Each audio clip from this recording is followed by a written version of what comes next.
Welcome back to another episode of Coffee, Tea, and Crime. Today we're going to look at the fiery demise of Move, Debacle in Philadelphia. Move was founded in 1972. Now its members lived in a communal type environment. Now they described themselves as a family, and all the members changed their last name to Africa.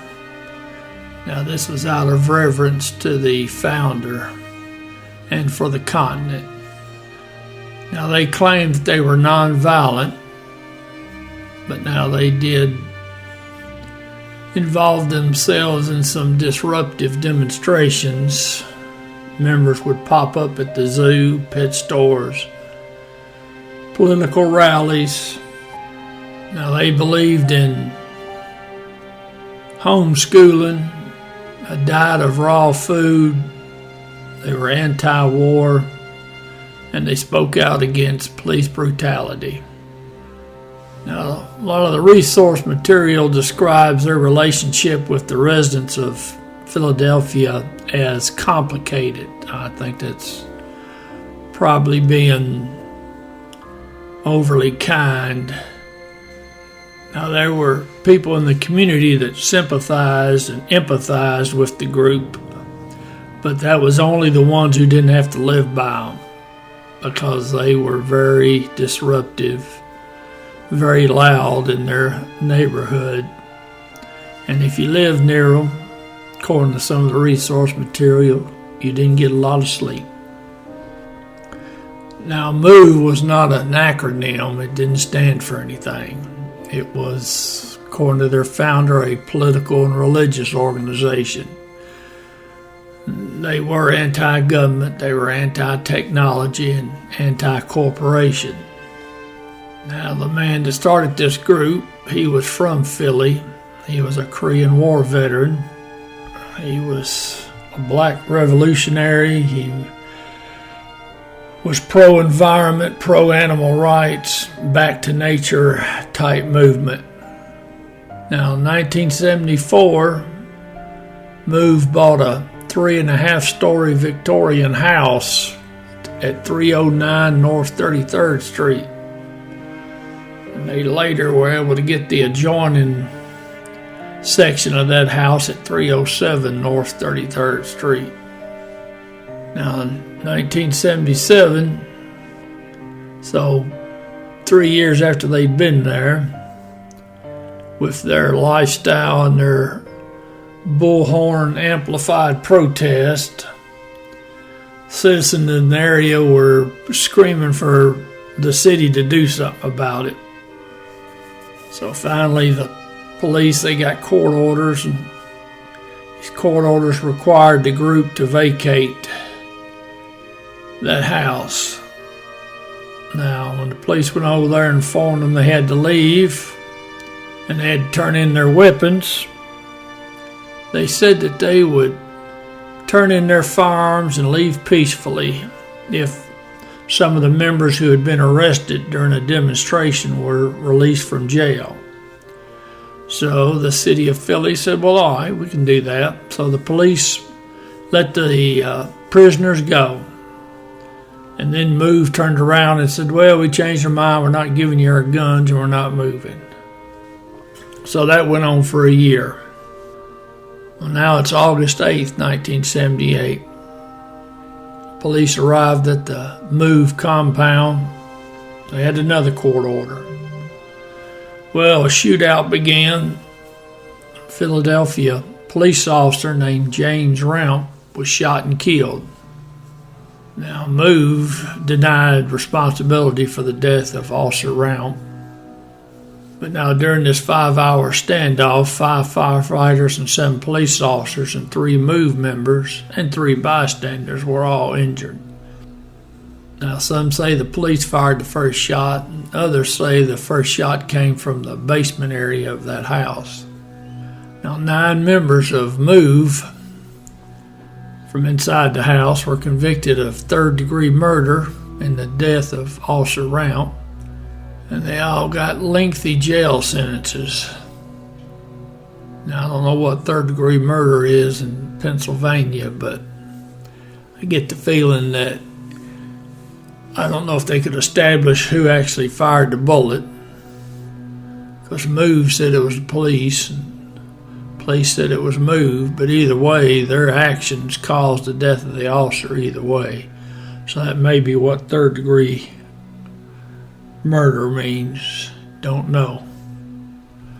Resource material didn't state. Now, about 3 years later, they move on down the road. They head out a little further west. They get them described as a row house at 6221 Osage Avenue. Now that's in Cobbs Creek. Now that area, according to the resource material, was described as a middle-class black neighborhood. Now as soon as Move got there, of course, they started broadcasting their messages by bullhorn day and night and day. So the neighbors over there were not too happy with them, and they were complaining to the city. So now it's just a repeat of earlier activities, complaints by the citizens, Move refusing to cease what they're doing. Now it's 1985, May 13th, 1985. So the Philly police, they get some more court orders, and they're going to get in there and vacate the Move members out of that residence. Now at the time, Frank Rizzo had been the mayor during the first event in 78. Well, this time it's Mayor Good. Now he was the first black mayor elected in Philadelphia. And he's under the same constraint. You got citizens complaining, so of course he okays the police to do their business to get them out of that residence they're in. Now what they've done, they've also built them a blockhouse on top of, I don't know if you'd call it a sniper's nest or what, but it looked like a pillbox, World War II or Korean War vintage, and it's on the roof of that structure. Now, police initially tried to use fire hoses and tear gas to get people to come out. They wouldn't do it. And then everybody got to shooting. Now, there's about 13 people inside that house, and half of them are kids. Now, it's one thing, you're going to protest and throw a fit and all that, but now if you're going to use kids to hide behind, I just don't know about that. Well, police decided they were going to take that pillbox on the roof of the house out. So the chief gives the okay.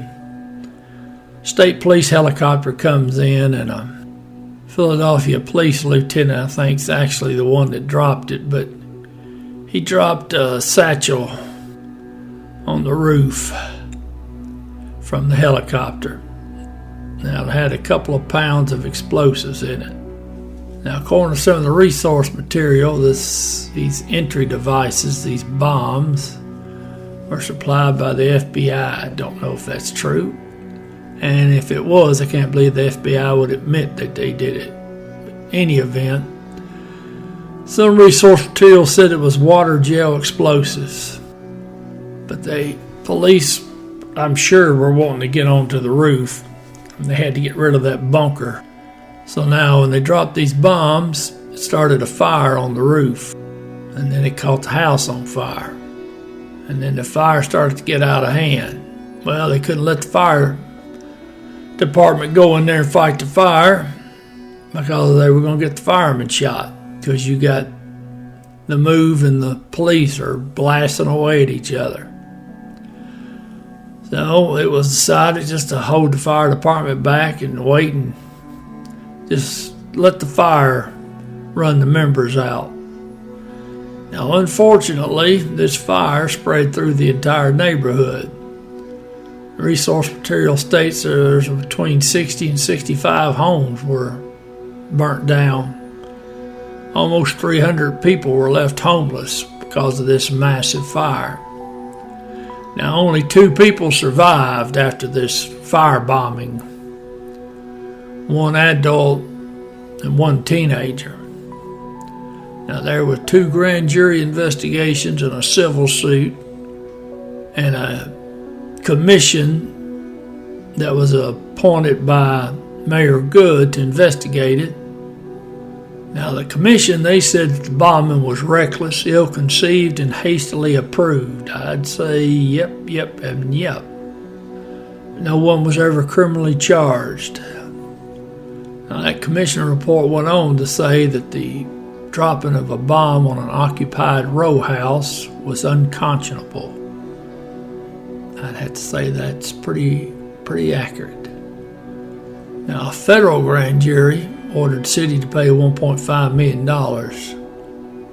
to the survivors and to some of the relatives of some of the victims that died in the bombing.